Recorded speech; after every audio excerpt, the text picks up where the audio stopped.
Hey guys, it's Kayleigh. In today's video, I wanted to show you how to cover your acne, scars, blemishes. I am going to be going through a full coverage makeup tutorial in this video to show you guys exactly how to do that.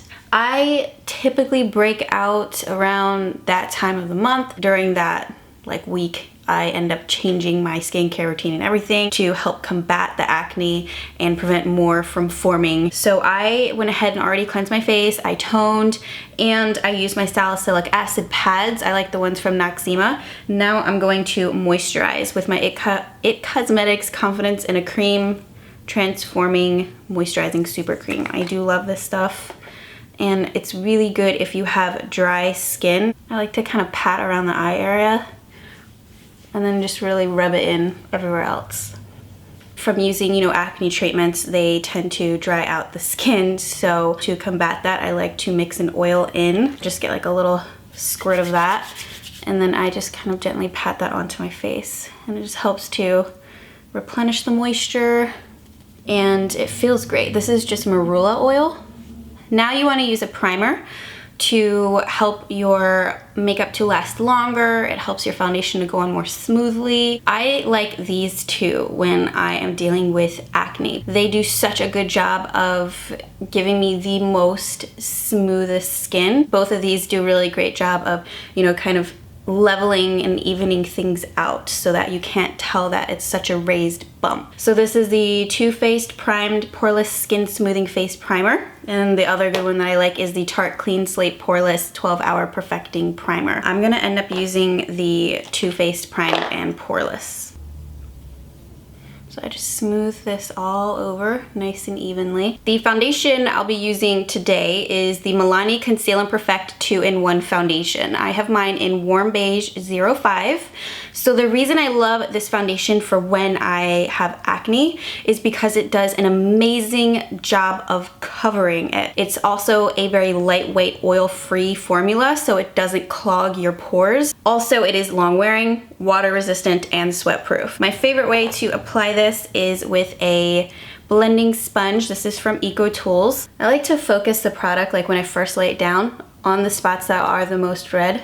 So that is with one pump. I still have some stuff showing through. I usually go in with 2 pumps, and that's the perfect amount for me. You guys see that? Amazing coverage. It starts out as like a medium coverage, definitely buildable to full.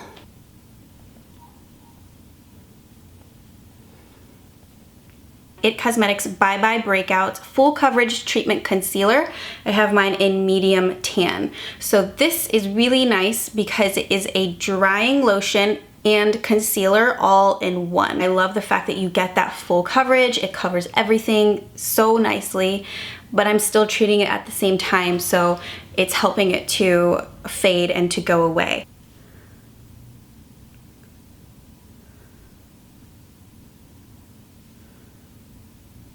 Tapered blending brush. I just got it in my BoxyCharm this month. I love it. And we're just gonna gently blend this out.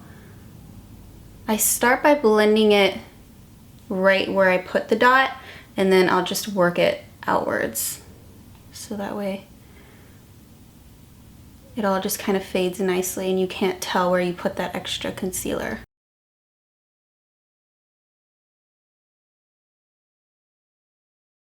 I'm going to do this little spot right here. Hopefully you guys can see that. I can sure see it. So I just put my little dab there. And again, you just blend. I'm gonna do a mixture of my Makeup Forever Ultra HD in R30 with my e.l.f. Cosmetics Concealer in Light. Both of these concealers are incredibly hydrating, so they feel great and they cover really well.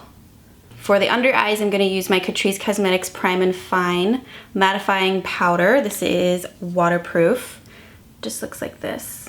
It's in translucent. With my Real Techniques setting brush. For the rest of my face, I'm going to set it with my Honest Beauty Invisible Blurring Powder. Good for dry skin, it doesn't dry you out.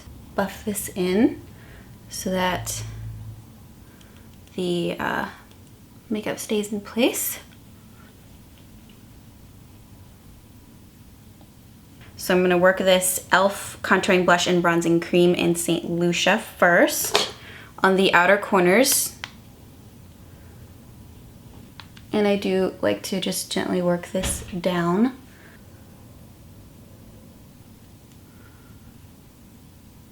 This is the Real Techniques Expert Face Brush. To set that bronzer in place, I'll be using the Pacifica Coconut Blush. This bronzer shade right here. EcoTools Full Powder Brush. I love this bronzer because it is very subtle. Just kind of pulls everything together, I think. I'll also be using this blush on the apples of my cheeks and then work it back. And this is an old brush, MAC 127. When you're choosing a highlighter, you definitely want to use one that's not going to highlight your problem areas and make them more visible. So I like to use this one from MAC. It's Soft and Gentle Mineralized Skin Finish. Fiona Styles brush here. I've kind of not been liking using fan brushes. I like applying more highlight, so I'm like, I need a bigger brush for this. But this is such a beautiful kind of champagne glow. Put it on the tip of the nose as well. So I'm gonna finish my makeup and I'll be right back. Set it all in place for the day with a setting spray. This is my favorite, Makeup Forever, and it is called the Mist and Fix. Thank you guys so much for watching. If you found this video helpful, I would really appreciate it if you could leave a thumbs up. And also don't forget to let me know what you guys do when you are trying to cover up your acne and scars. Thanks so much for watching, and I will see you in my next video. Bye!